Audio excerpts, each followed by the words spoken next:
নমস্কার সবাইকে। আমার নতুন একটা রেসিপিতে আপনাদের সবাইকে স্বাগত। আপনারা সবাই কিরকম আছেন জানাবেন। আপনাদের সবার আশীর্বাদ ও ভালোবাসায় আমি মোটামুটি ভালোই আছি। তো আজকে আবার নতুন একটা রেসিপি নিয়ে চলে এসেছি। আপনারাও দেখতে থাকুন। আশা করি আপনাদেরও খুব ভালো লাগবে। দুর্দান্ত স্বাদের পটলের একটা রেসিপি নিয়ে এসেছি। তো আপনারা দেখতে থাকুন। আর সবাইকে অনুরোধ করব, প্লিজ ভিডিওটা কেউ স্কিপ করবেন না। সবাই কিন্তু ফুল ভিডিওটা ওয়াচ করবেন।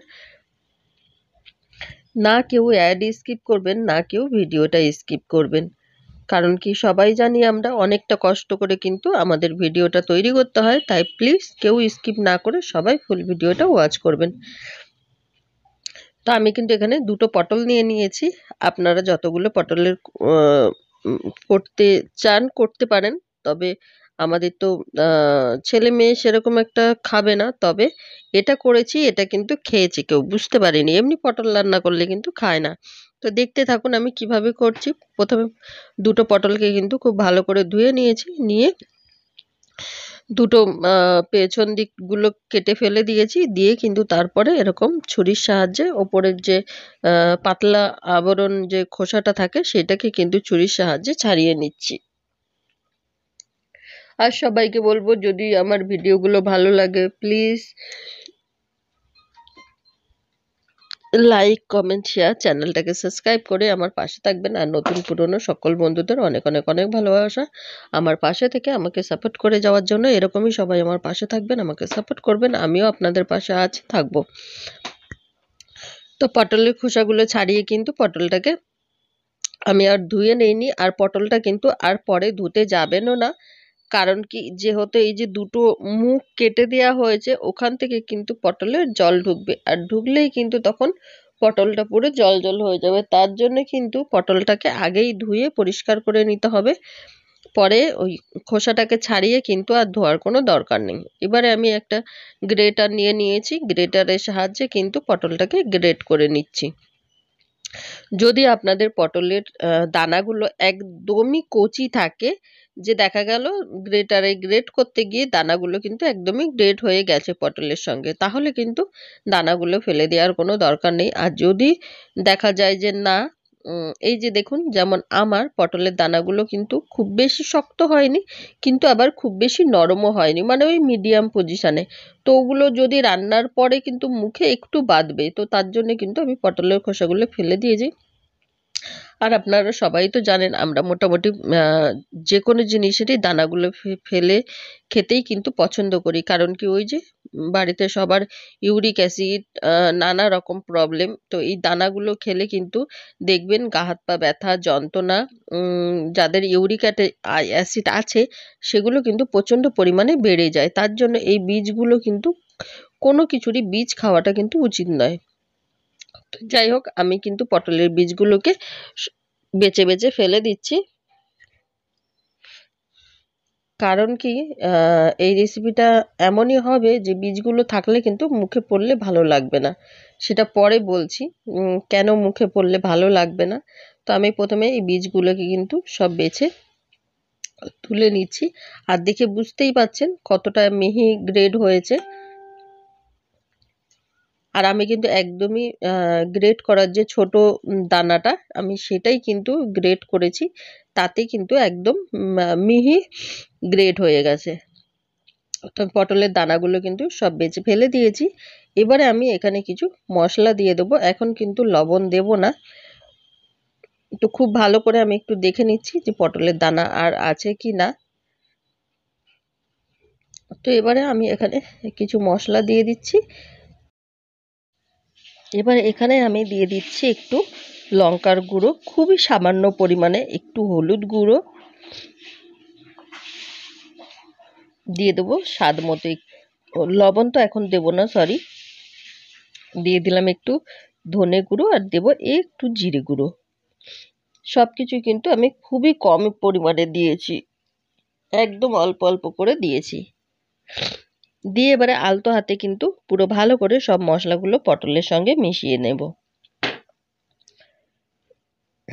অবশ্যই কিন্তু আপনারা এই রেসিপিটা একবার ট্রাই করবেন যে কোনো নিরামিষ দিনে। আশা করি একদম পটলের প্রেমে পড়ে যাবেন। আর যারা পটল খেতেও পছন্দ করে না, বাচ্চা বড় তারাও কিন্তু চেটে পুটে খেয়ে নেবে। এবারে দিয়ে দিলাম লবণ, লবণটা দিয়ে আবার একটু ভালো করে আলতো হাতে মাখিয়ে নেব। খুব চটকে চটকে মাখতে যাবেন না, তাহলে কিন্তু প্রচুর পরিমাণে জল বেরিয়ে যাবে পটলটা থেকে।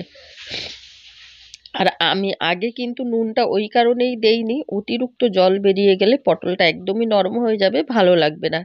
তাই কিন্তু আমি লবণটা লাস্টে দিলাম। এবারে দিয়ে দিলাম বেসন। বেসনটা আমি মাখতে মাখতে বলছি, আবার যতটা দরকার পড়বে আমি ততটা বেসনই কিন্তু এখানে নেব। এটা কিন্তু একদমই পাতলা থাকবে না, একটু আহ, পুরো মাখা মাখাই হবে। আপনাদের যদি পটলের পরিমাণটা বেশি হয় আম, তাহলে কিন্তু বেসন পটল সব কিছু পরিমাণটা কিন্তু একটু বুঝে দেবেন। আমি তো বললামই এখানে দুটো পটলের করছি, তো আমি আবার একটু বেসন দিয়ে দিয়েছি। দেখুন, দেখে বুঝতেই পাচ্ছেন একদম কিন্তু একটু মাখা মাখা হয়েছে।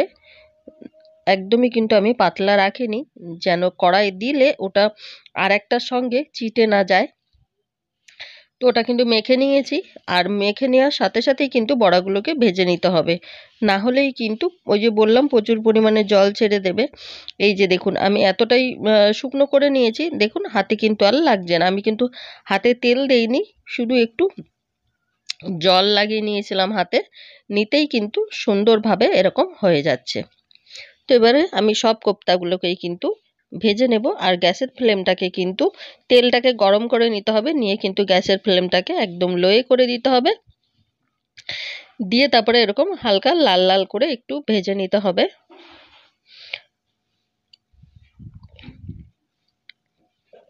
ভাত, পরোটা, রুটি, লুচি সব কিছুর সঙ্গেই কিন্তু এই রেসিপিটা চলে যাবে, আর দুর্দান্ত খেতে হয়। আর ওই যে বললাম কেউ কিন্তু বুঝতেই পারবে না যে এটা পটলের রেসিপি বলে, হাত একদম চেটে পুটে খেয়ে নেবে, আর একবার খেলেই কিন্তু প্রেমে পড়ে যাবে। তো এবার খুব ভালো করে উল্টে পাল্টে সব কোপ্তাগুলোকেই কিন্তু ভেজে নিচ্ছি আমি। ভাজা হয়ে গেছে, এবারে কিন্তু তুলে নিচ্ছি। এবারে পরের যেগুলো আছে সেগুলোও কিন্তু আমি একইভাবে ভেজে নেব।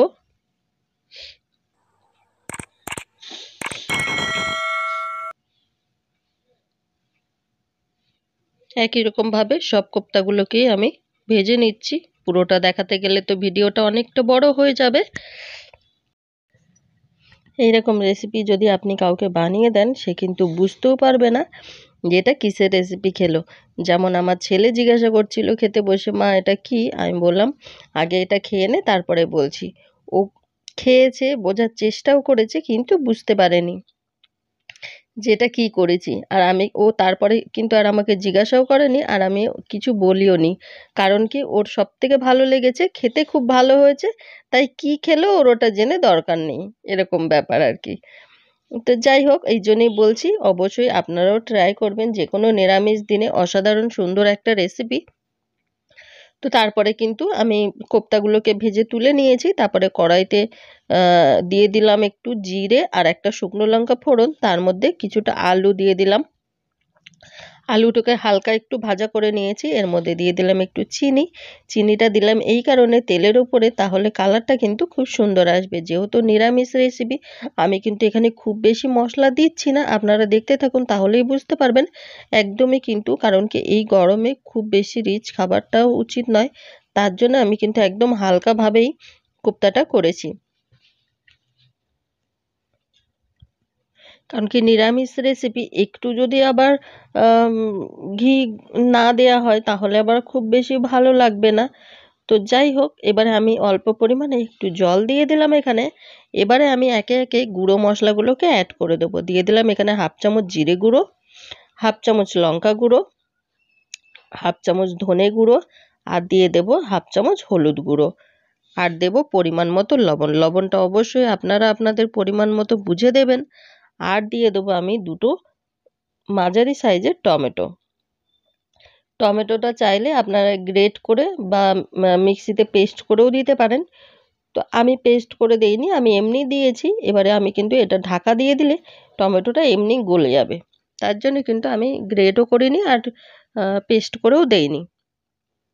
তো এবারে একটু ঢাকা দিয়ে দেবো, 1-2 মিনিটের জন্য, ব্যাস জলটা শুকিয়ে গেলেই কিন্তু একদম রেডি হয়ে গেল।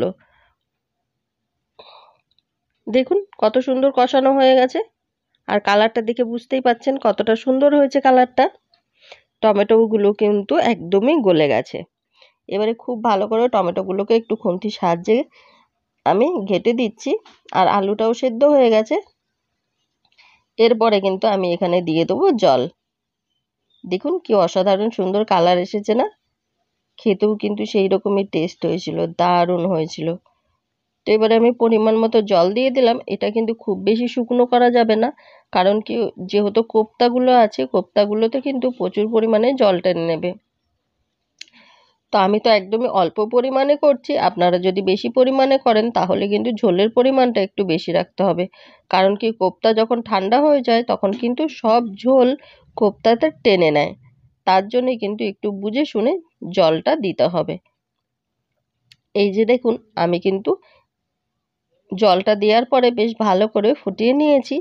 তো আমার কিন্তু একদমই মোটামুটি রেডি হয়ে গেছে রেসিপিটা। দেখুন কি দারুণ লাগছে না? দেখতেও যেমন দারুণ হয়েছে, খেতে কিন্তু অপূর্ব হয়েছিল, মানে বলে বোঝাতে পারবো না। তো আপনারা কিন্তু অবশ্যই ট্রাই করবেন এরকম একটা রেসিপি নিরামিষ দিনে। আর পটলের এই কোপ্তা রেসিপি আগে কেউ কখনো খেয়েছেন কিনা সেটাও কিন্তু আমাকে জানাবেন।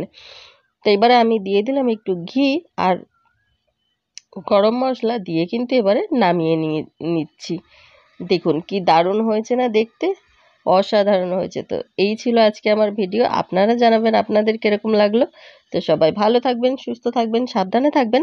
দেখা হবে আবার নতুন একটা ভিডিওর সাথে। ততক্ষণের জন্য নতুন পুরনো সকল বন্ধুদের অনেক অনেক অনেক ভালোবাসা।